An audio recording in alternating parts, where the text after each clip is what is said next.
can't believe I forgot my curlers again. Oh, it's okay. We've all done it. I'm actually just going to text Sarah Rose and let her know we're running late.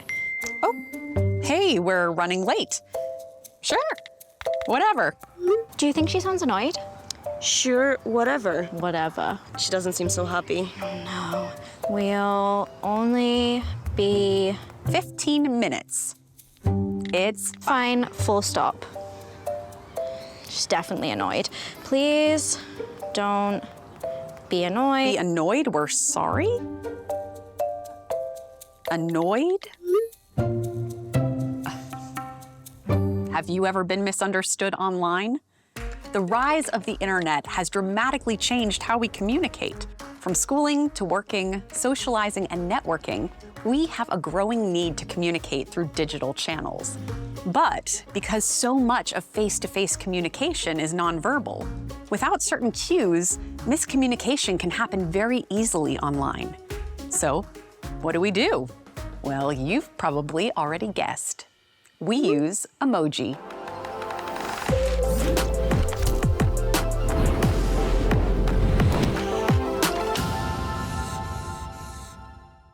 Billions of emoji are sent every single day.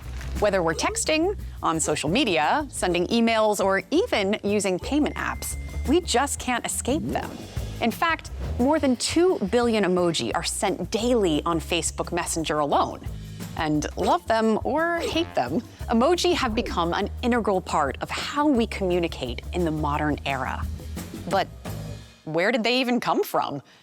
Well, in the early days of the internet, university professors and students used online bulletin boards to communicate. And in September 1982, a Carnegie Mellon professor, Scott Fahlman, asked his students to use smileys to indicate whether a post was humorous or serious. This is the first use of a digital emoticon. By the late 1990s, emoticons had spread way beyond the university chat rooms. Then, in 1999, Japanese mobile carrier NTT Docomo tasked in-house artist Shigetaka Kurita to develop 176 picture characters, or emoji. And they were an instant hit, particularly with younger users. So much so that when Docomo excluded the emoji from a later release, there was uproar. Well, okay, not that much, but still, people really loved the emoji. Surprisingly, though, it would take another decade for emoji to start their journey to becoming the global phenomenon that they are today. In 2010, the Unicode Consortium, a nonprofit organization that maintains text standards across computers, accepted a proposal that would standardize emoji across devices. And not long after, Apple released an update to their mobile operating system featuring the first emoji keyboard. Just a few short years later, emoji had all but taken over the world. And, fun fact, in 2015, the face with tears of joy emoji was announced as Oxford Dictionary's Word of the Year. We looked at several emoji, and the fact that this is sent out more than any other emoji, I think says something about the disposition of the digital world and the hopefulness of the digital world. Now, you may already know that the first recorded writing system was formed of pictographs, or symbols that represented objects. Developed by the Sumerians of ancient Mesopotamia more than 5,000 years ago, the writing system, now known as cuneiform, was born of the need to communicate during trade transactions. In its earliest stage, cuneiform was simplistic. An image of a bird meant bird, and an image of a fish meant, well, fish. But as the need to communicate more complex ideas, rather than simply keeping track of transactions grew, the writing system began to evolve, from pictographs to phonetic symbols that represented sounds. And those symbols could be placed in sequences to form complete sentences, just like this. Hey guys, can you figure out what this means? Bag of money for rainy cloud calendar? Cash for cloudy days? Oh, I know what it is. Saving for a rainy day. Well done! The evolution of writing systems has been a long one, covering thousands of years. Some, like cuneiform, were pictographic, and some weren't. But there is one thing that all writing systems do have in common. They develop and progress to match the needs of the societies using them. Traditional alphabet language has a hard time keeping up and adapting to our needs here. And the idea of a pictogram communication form like emoji, coupling that with traditional alphabet languages allows for a deeper subtlety and richness. But how exactly do emoji do that? They're just symbols, right?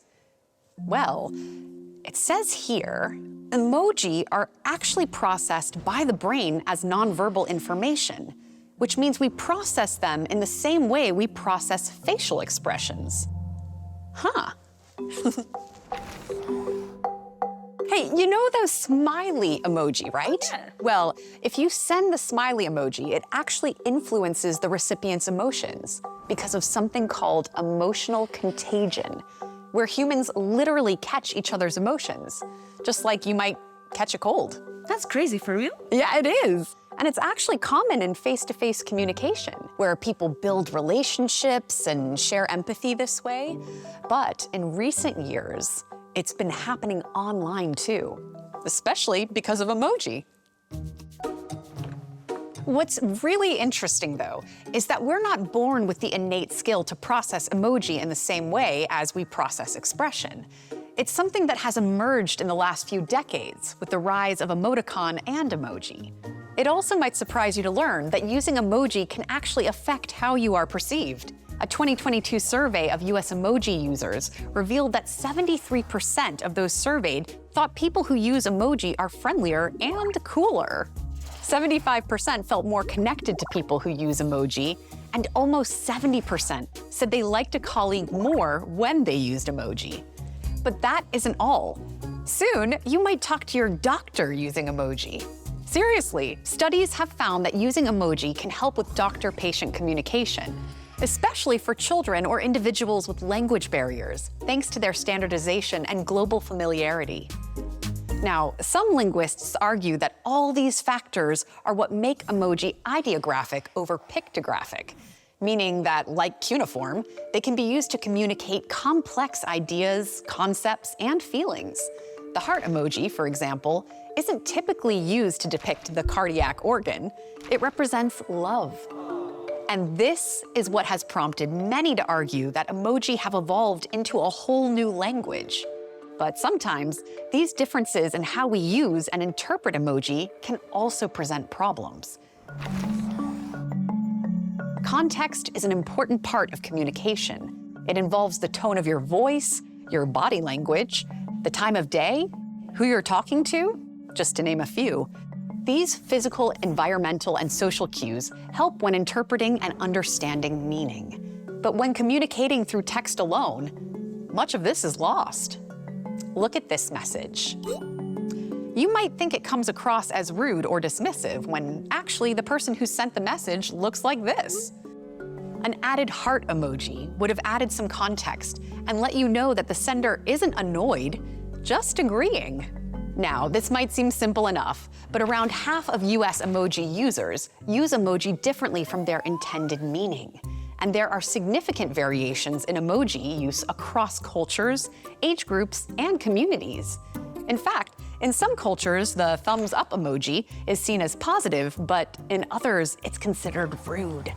So, although we often use emoji to fill in contextual gaps, they do have limitations. Emoji can't be used to express everything that we want to say. So right now, it's not possible to communicate using emoji alone. Human language communication and writing systems have been evolving for a long time and will likely continue to. Who knows how humans will communicate in another few thousand years? One thing is clear though, right now, emoji are much more than just symbols on our phones or computers. They reflect the human need to communicate and connect across barriers. And to me, It seems as though emoji are going to become even more integral to how we communicate online, with more than half of US emoji users wanting more emoji to represent their emotions. Who knows? Maybe one day there will be more sophisticated ways to express ourselves online using AI or augmented reality. But for now, keep using those emoji. Thank you for joining us on this episode of Scope, a new series where we delve into the hottest topics in media and culture and uncover the essential information that you need to really understand them. Make sure to like and subscribe so you don't miss our next episode. See you next time.